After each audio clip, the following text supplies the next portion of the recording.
I'm installing a mechanical vacuum boost gauge in this 88 Lotus Esprit, and I've actually routed these on, but I decided to video record kind of the process in which I laid this out. So here's the console. You just pull up on each side on this car and you pull it off, and what you have is a central tunnel. And what I did was I routed vacuum line and electrical line from the back of the console all the way towards the driver's side. I'm going to come onto the other side and show you where that comes out. So here's the view from the top. I have the top out of the car. The red line is a 12 gauge positive wire I'll be connecting to the battery. The white line is actually the vacuum. So I routed the wire underneath here. You can just pull this up on the outer edge, and there's a gap in here, and if you have the radio out you can feel that and pull the wire and the vacuum line through. And what I did is, okay, here I had the vacuum line and a red wire hanging in the driver's wheel well, so that when I pull the pod off, you'll see my speedometer's in there sideways, so I can see it from the driver position like this. But I'll be putting that, and I'll be replacing the turbo gauge, the boost gauge there in the middle. Next step with the wires going in the back like this is you need to get the wires and the hose to come into the engine compartment. And so what I did was try to bring it down the middle. It's underneath here and right behind the passenger seat. You see back here the vacuum and the lines. Now my plan is to cut a hole very close to this bin, run the wire across here, and it comes over here to the passenger door jamb. And the reason we come over here, there is a bundle of wires that is brought here. So you'll see here, if I stand back, you'll see there's a bundle of wires, 8 inch, about an inch flat in plastic.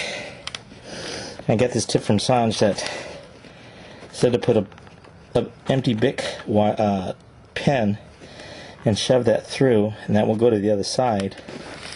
And I'm going to use that to route the wires and to reseal it so that the carbon monoxide will not come back through. So on the other side here, it comes back here, and if you look down there in the corner in the center of the screen, you can see the other end of the big tip. Once I get the wire there and the vacuum, it goes straight into the engine as well as the battery. Okay, so here's the back of the seat where I'm trying to route the vacuum line and the electrical lines into the engine compartment. So what we have here is the vacuum line all coiled up and the 12 gauge wire. So this is underneath the console, which is really not going to be seen, and I'm not exactly a show car kind of guy, so what I'm going to do is I'm going to take my trusty little knife and I'm going to cut a tiny little slit here close to the console, and that's where I'm going to route my wires. Nothing fancy there, just a little cut, and then I'm just going to go ahead and take the example here with the wire and start routing that through. Okay, I'll do a quick zoom here. You can see the wires here, or the console, and it's going straight into a cut in the cable, carpeting I should say.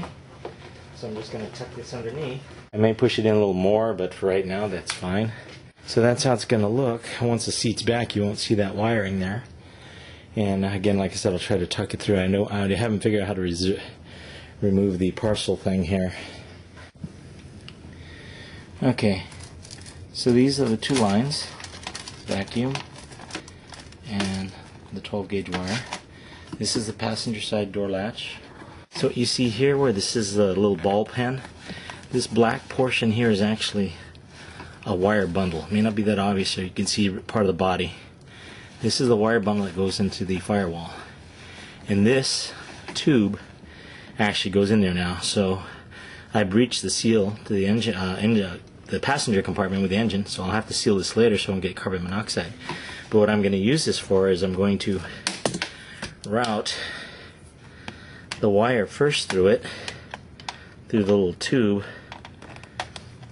and I will pull this tube through on the other side so I can route the wire through. So I'm putting that in there.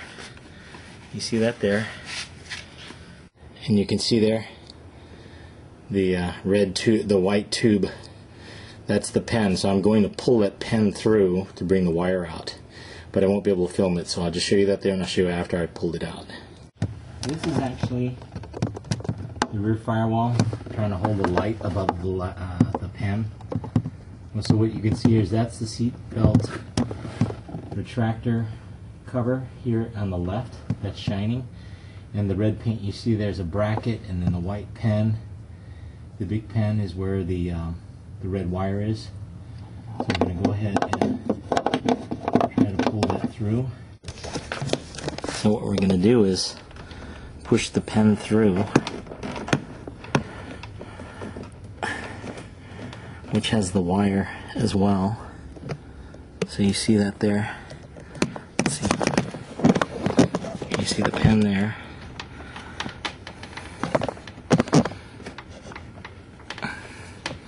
And behind it is a red wire.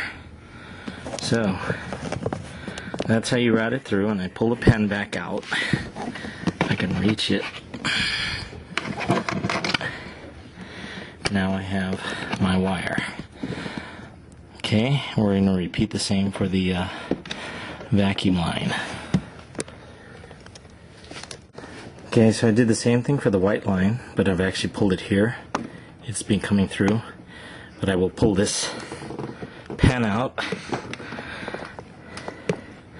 Pull the pen out, and there it is. So I take the pen out, and there's my vacuum line. So I just pull that through. The hard part is to uncoil it here on this side. But that's it. That goes through the firewall.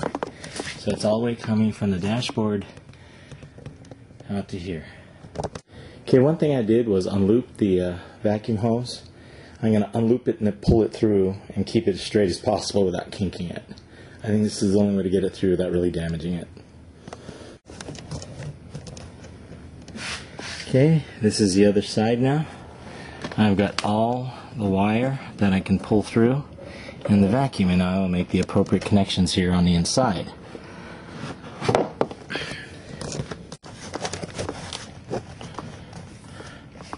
This is the final connection.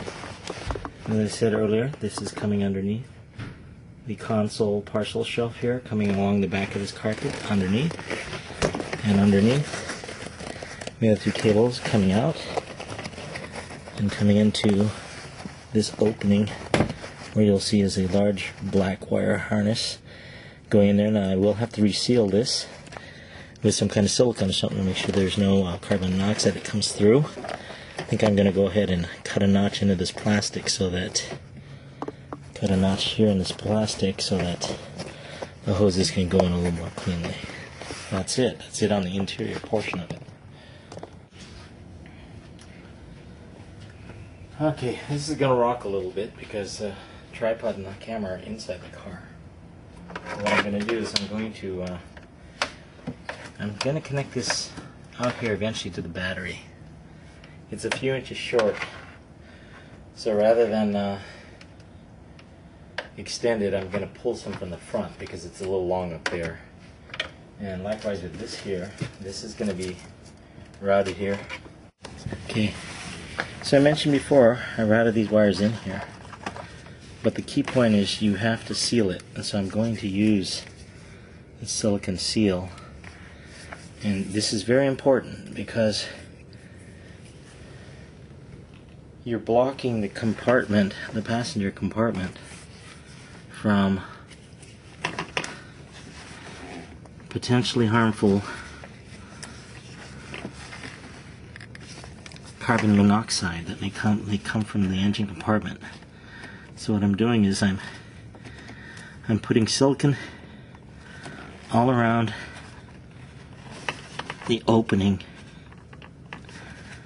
that I used to route these wires. the wires and the vacuum hose. And be extremely generous with how much you put there, because you don't want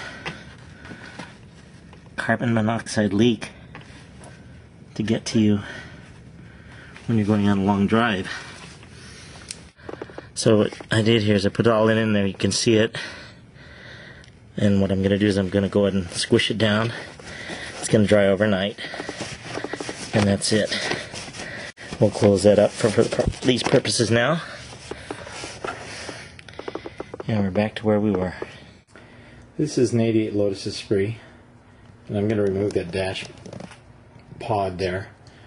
People have done this before. I've done this before. And I'm going to take a different view on how I show how this is done. You could usually just get your head underneath the dash and remove this, but I'm 6 feet tall. I can't get my body in there like that. I'm way too big to really jam myself in there. So the way I do it is I'm going to come in here and come over here and essentially sit in the car like I'm driving it. More importantly, I'm going to take this wrench, and there are 4 screws up there, cap screws, that I'm going to just go in there and do it by feel. I did this last time, I can do it again, but we'll see if we can let you see what it looks like underneath.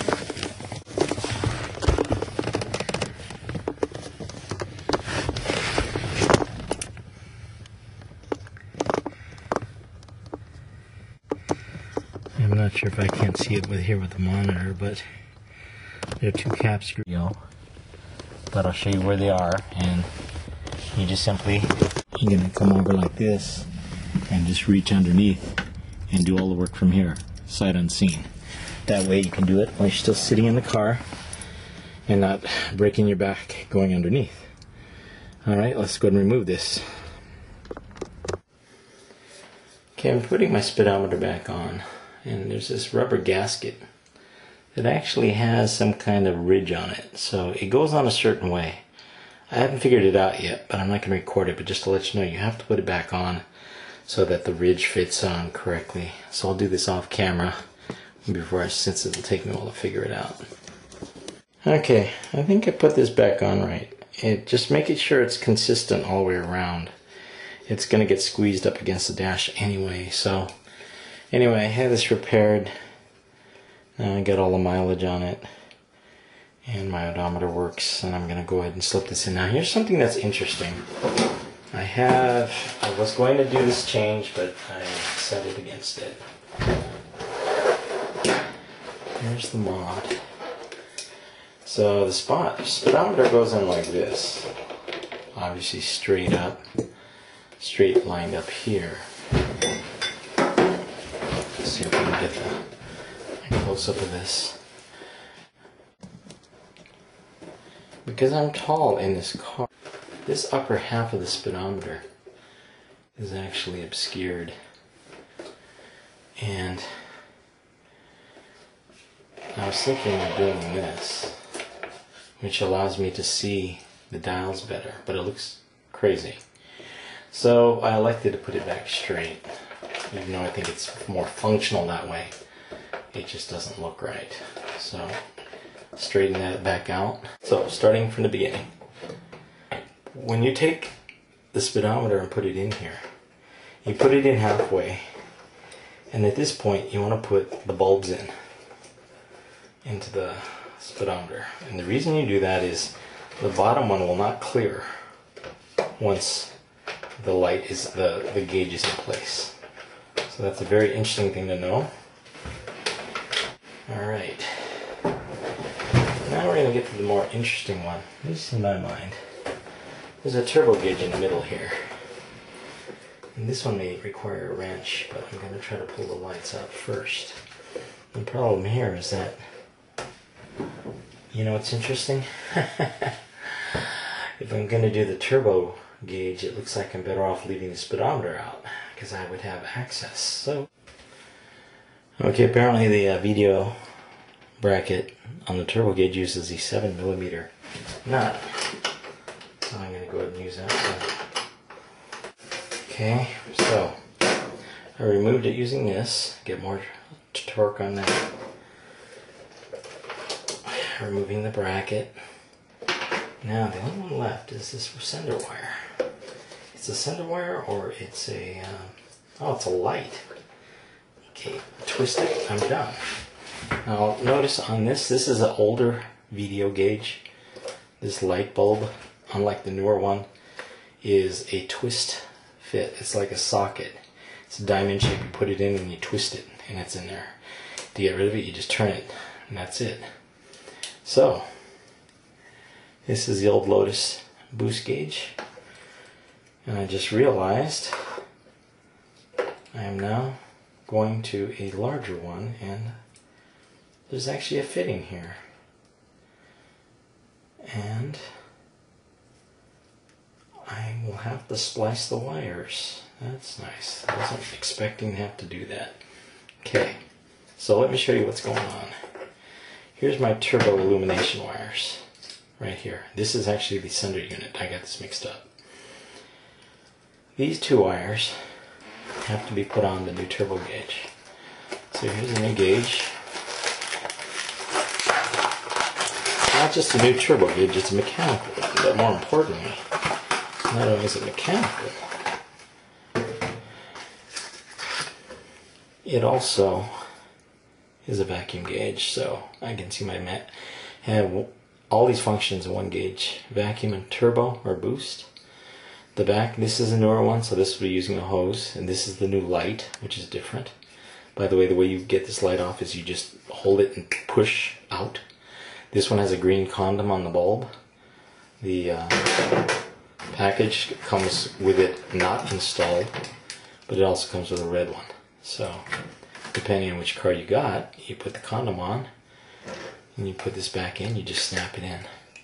Now what I'm going to need to do is put connector wires for here, and I'm just probably going to go ahead and splice them from here. It's not the most robust thing to do, but it seems to work fine, because if you look at the rest of this, there's wire ties and everything inside this, so it's not like I'm making it any worse. Okay, so in the meantime I'm going to go ahead and fabricate some wires for that. Okay, here's the difference in 25 years of VDO gauges. What you'll see here is the older version, oops, and a newer version. You can see the hole here is a octagonal hole, and this is a round one. This is the newer one here on my right, and this is the older one. So what that means is I have to take this socket, and splice on these connectors so that this can be used. And so what I'm going to do is I remove one of the leads from the old one, and I'm going to solder right up against it, so that if someone wants to restore this car back to where it was, they can use this without having to do anything except to cut my wires off. So I'm going to go ahead and solder this wire here, do the same on the opposite side, and then put a little bit of a shrink wrap on there to make it all happen. These are very thin wires, so it's not going to take a lot of heat to get it to work. When it cooperated, it cooled on me just fine, so that's one. Or forget, so I'm going to do the shrink wrap tubing here, as you can see that.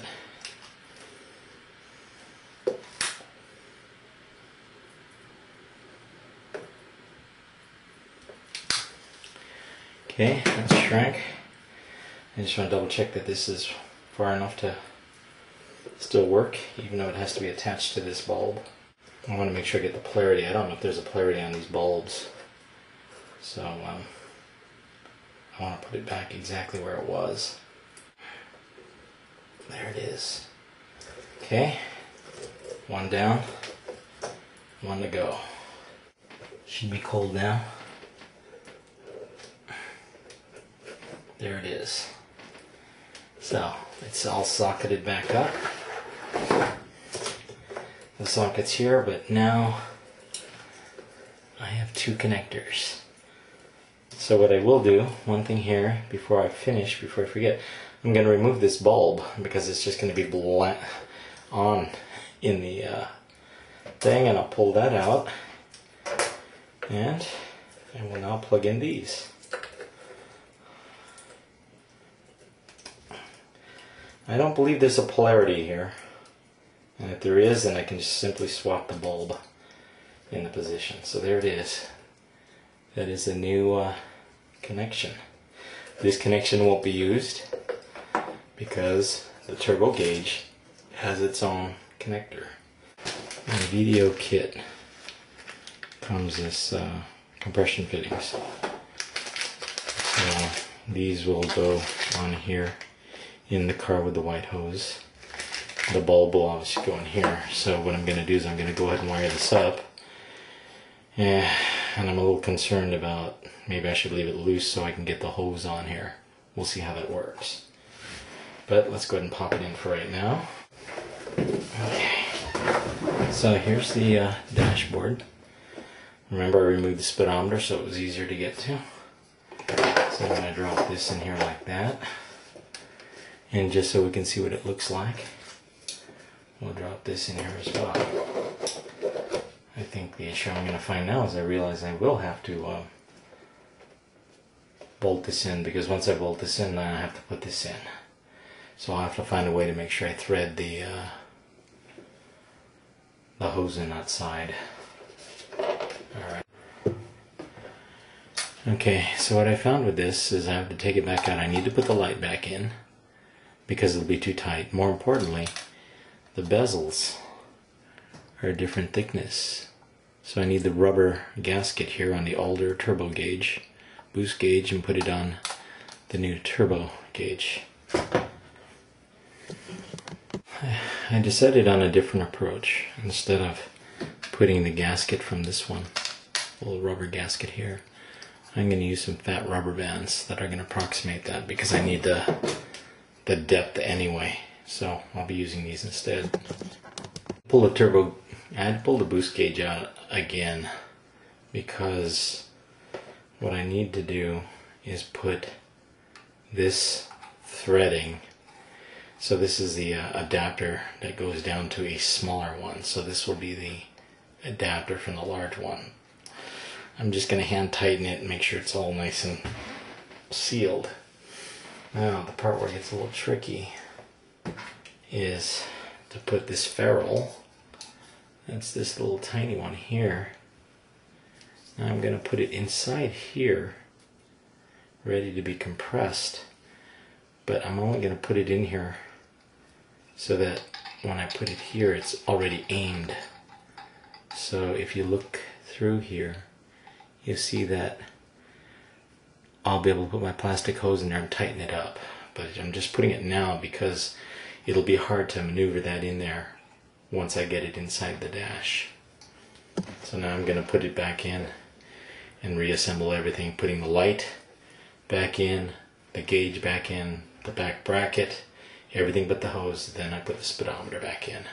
That's the order that will save you the most amount of time if there's anything to learn from this video. Okay, this one is just full of surprises. This bracket will just barely clear the electrical connectors on the light. You have to actually tilt up and over to get it in. It's really strange, so just be aware of that. So if you normally put this straight, you're going to tilt them up to clear the plastic connectors and then put them down. It might work to remove the plastic connectors, but I'm not sure yet. I'll figure that out. Okay, just to recap, I put the light and the turbo hose fitting on before I tightened it back up. So I put it all on and put the light in. I have to tilt the bracket so that the turbo bracket can go on to the gauge. So you have to clear the two clips that go on the light. Then you put in the speedometer back in so it fits. Make sure you attach the lights onto the gauge before you slide it back in, otherwise it will not clear down here at the bottom. Okay, it's time to put this in the car. So I'm going to put the pot back. You can see I lifted the speedometer cable and the vent. So let's go put it back. Cover up our leather again so we don't scratch anything.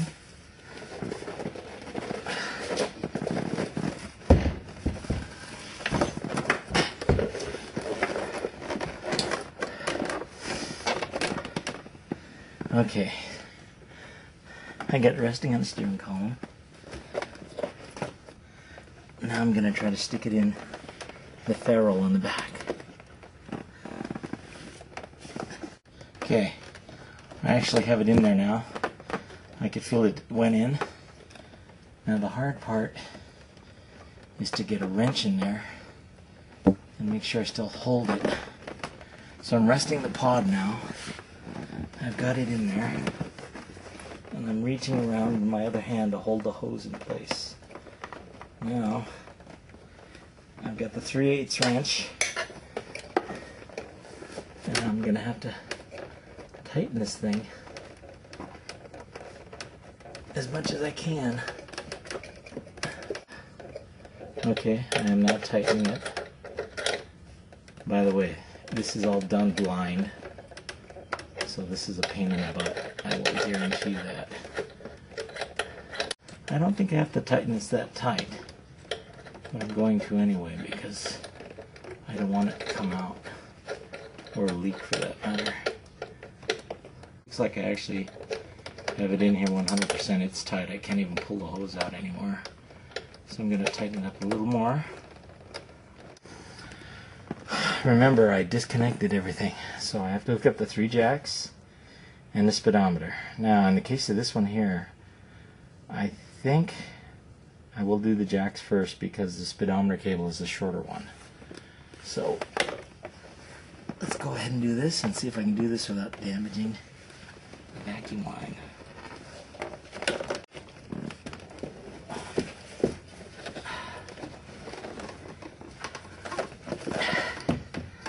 So we use a little eyeglass stand again. This should hopefully be easy for the jacks.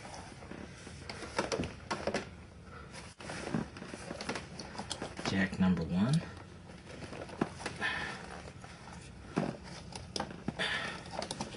Jack number 2. Jack number 3.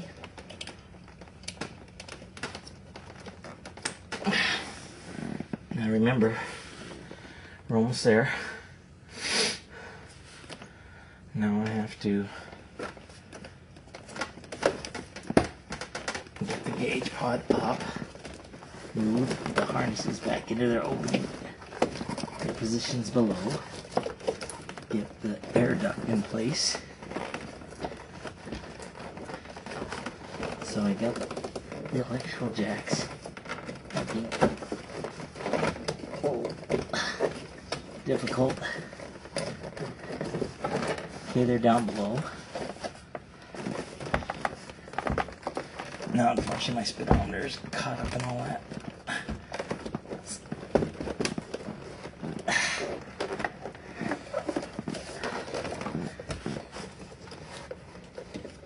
Make sure your speedometer cable's not in that bundle. Okay, speedometer cable is out.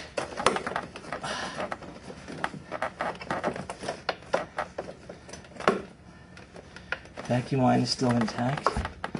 Now, I need to hold up the pod and line up the air duct. Pull the air duct back out. You can't see it that well, but it's in my left hand here. I got it matched up to the duct. So I'm pulling it all the way up as much as I can. That's in place.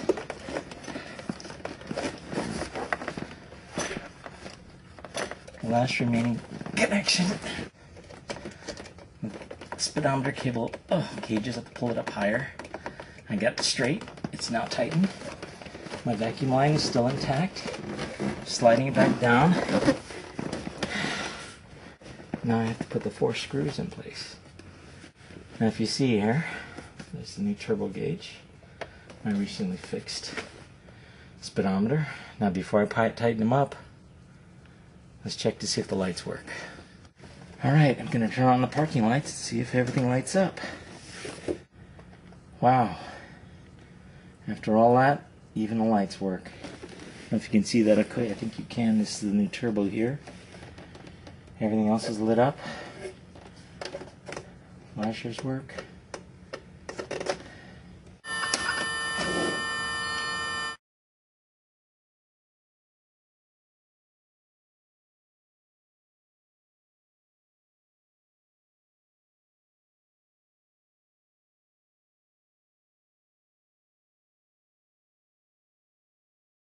Okay, everything works.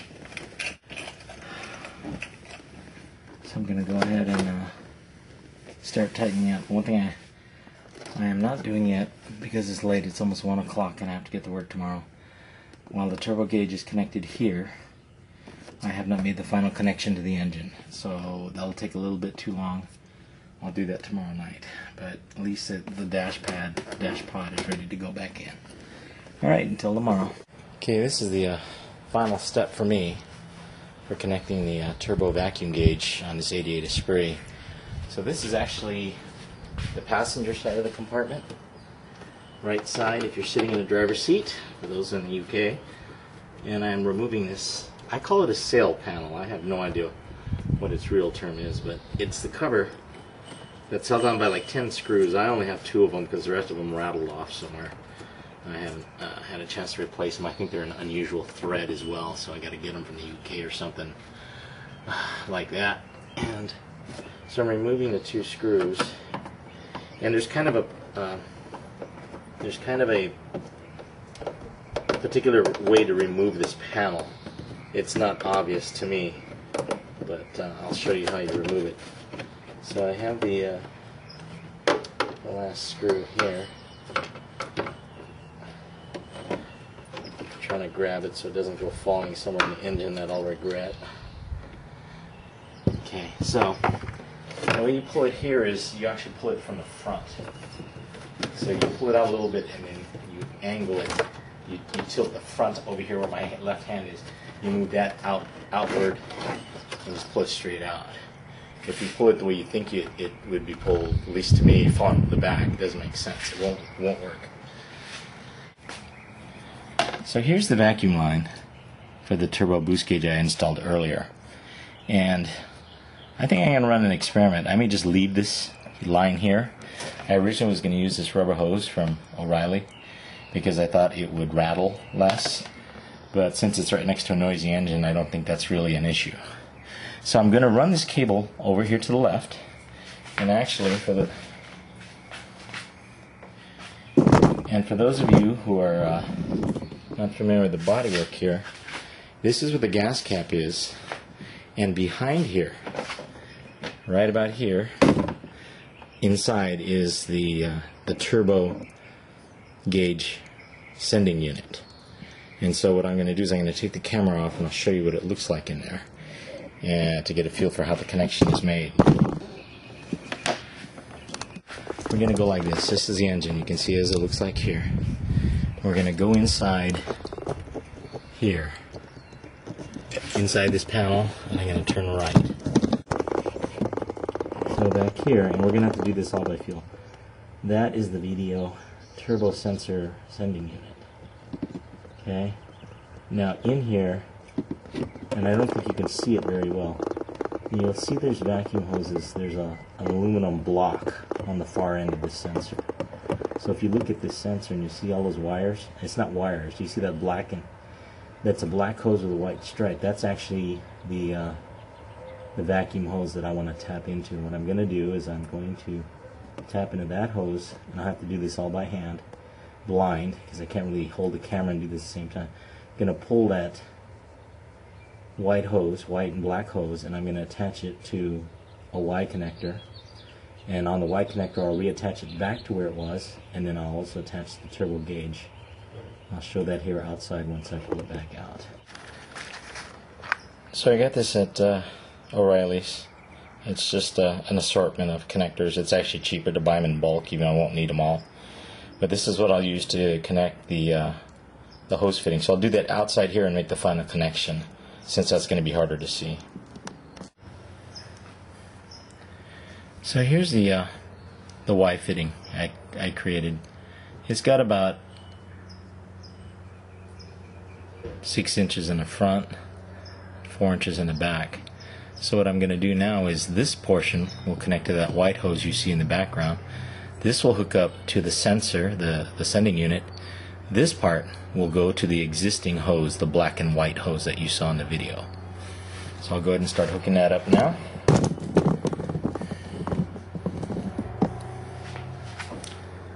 I'll start with the easy one. I'm going to cut this short, but I'm going to leave it long for now. I can change it any time.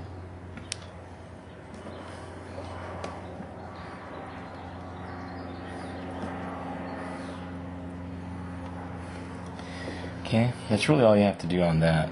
And now I'm going to go ahead and reach into the back there. Unfortunately I can't video this, but I'll shut this off for now, but I will connect these together and you'll see them come out.